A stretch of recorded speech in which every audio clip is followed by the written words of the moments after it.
Good morning everyone and welcome back to online classes. Today I will continue the same chapter, that is a lesson in life from a beggar, and in the previous class we have completed paragraph 2 from page number 47, and today I will continue from paragraph 3. Okay, so let's start from paragraph 3. Finally, I managed to say, "No, Meena, I can't stay with you tonight. I have to attend a dinner.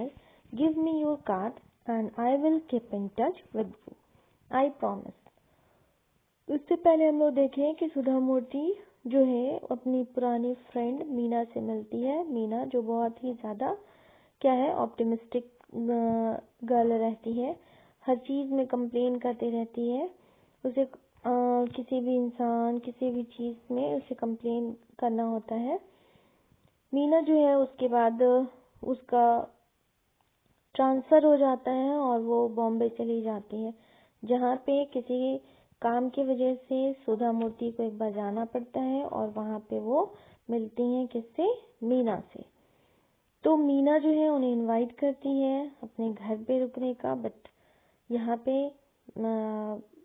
सुधा मूर्ति से क्या reply करती हैं कि उन्हें आज कोई काम है और उन्हें अटेंड करना है एक डिनर, तो इस वजह से वो उसके साथ आज नहीं रुक पाएंगी।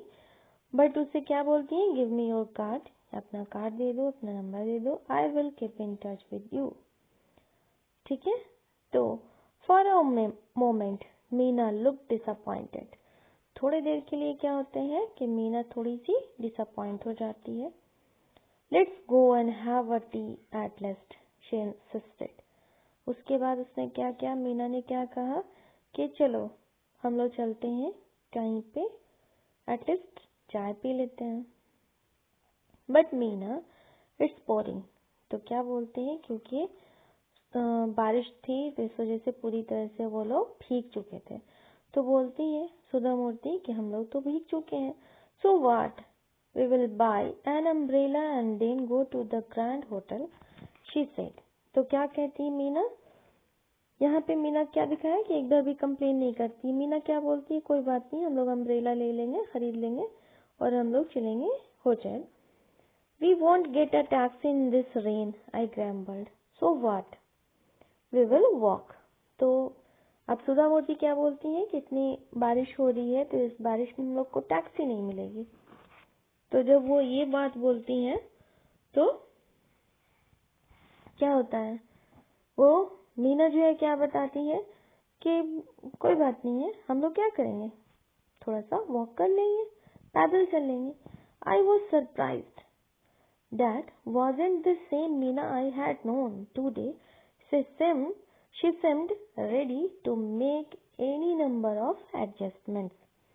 तो अब यहाँ पे सुधा मूर्ति जो है वो सरप्राइज हो जाती हैं, उन्हें समझ नहीं आता है कि ये वही मीना है जिसे वो जानती थी, जो हर बात में कंप्लेन करती थी। और आज जो मीना उनके सामने खड़ी है वो मीना कैसी है, बहुत ही हैप्पी, बहुत ही डिफरेंट, जो हर तरह का एडजस्टमेंट करने को रेडी है। We reached the grand hotel dressed. By then the only thought in my mind was to find out who or what had brought about such a change in the pessimistic Meena that I had known. I was quite curious.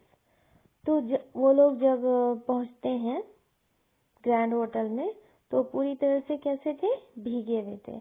लेकिन अभी बता रहा है कि सुधा मूर्ति के mind में ये question बार बार आ रहा था कि ऐसा क्या हुआ मीना के लाइफ में, या कौन ऐसा है मीना के लाइफ में जिसने मीना के लाइफ को चेंज कर दिया। जो मीना, जो हमेशा कंप्लेन करने वाली मीना थी, जो हमेशा कभी खुश न दिखने वाली मीना, वो इतनी अच्छी कैसे हो गई। तो वो बहुत क्यूरियस होती है ये जानने के लिए। Tell me Meena, is there a prince charming who has managed to change you so. तो मीना से सुधा मूर्ति क्वेश्चन करती है कि क्या कोई प्रिंस चार्मिंग है, कोई प्रिंस चार्मिंग जो आपके लाइफ में आया और आपके लाइफ को चेंज कर दिया। Meena was surprised by my question. No, there isn't anyone like that, she said. तो मीना जो है वो सुधा मूर्ति को रिप्लाई करती है कि नहीं, ऐसी कोई बात नहीं है एंड कोई भी ऐसा नहीं है उनके लाइफ में. She smiled and then said, "A beggar changed my life." उसके बाद मीना जो है वो क्या रिप्लाई करती है सुधा मूर्ति को कि एक बेगर ने मेरे लाइफ को चेंज कर दिया. I was absolutely dumbfounded and she could see. अब मीना जब बताती है सुधा मूर्ति को कि उसके लाइफ में जो चेंज लाने वाला बंदा था वो कौन था, एक बेगर था. तो जब ये बात सुनती है तो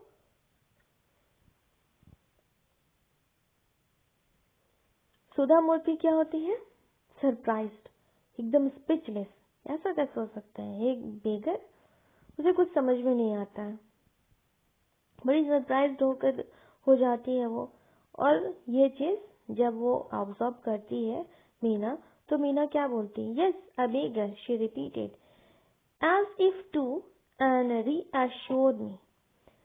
ही was old and used to stay in front of my house with his 5 years old granddaughter. तो मीना ने कहा कि हाँ, एक बेगर ने मेरी लाइफ में ये चेंजिंग लाया है. कैसे, वो बताती है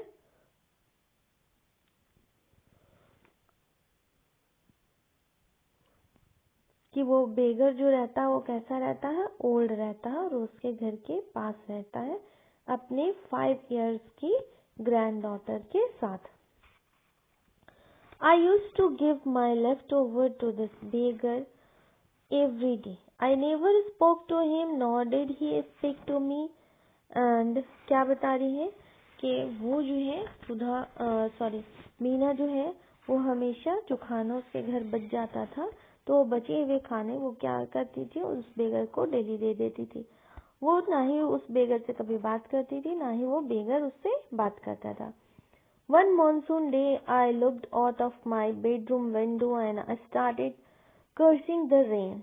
I don't know why I did that because I wasn't even getting wet. That day, I couldn't give the beggar and his granddaughter their daily quota of leftovers. They were hungry, I'm sure. अब क्या होता है कि एक दिन जो monsoon day होता है तो विंडो से बाहर, अपने बेडरूम के विंडो से बाहर जो है वो रेन को देखती हो और उसे क्या करती है, उसकी बुराई करती है, उसे कर्ज करती रहती है. और वो ये भी नहीं जानती कि वो ऐसा क्यों कर रही है, क्योंकि वो रेन जो है वो, क्योंकि वो तो रूम के अपने बेडरूम के अंदर है ना, तो बेडरूम के अंदर से बाहर देखने में रेन तो बहुत खूबसूरत लगता है, लेकिन वो उसे जो है बुरा बोल रही है रेन को कि रेन नहीं होना चाहिए, जो भी वो जो है उसे बुरा बोल रही है. जबकि वो रेन की वजह से भीग भी नहीं रही थी, वो अपने घर में सेफ बैठी हुई है, फिर भी उसे रेन बुरा लग रहा है. और उस दिन क्या देखती है कि और क्योंकि बारिश हो रही थी तो उसने उस बेगर को और उसकी ग्रैंड डॉटर को जो उसके घर खाना बचता था वो भी नहीं दिया, जिसकी वजह से वो लोग क्या थे, हंग्री. However,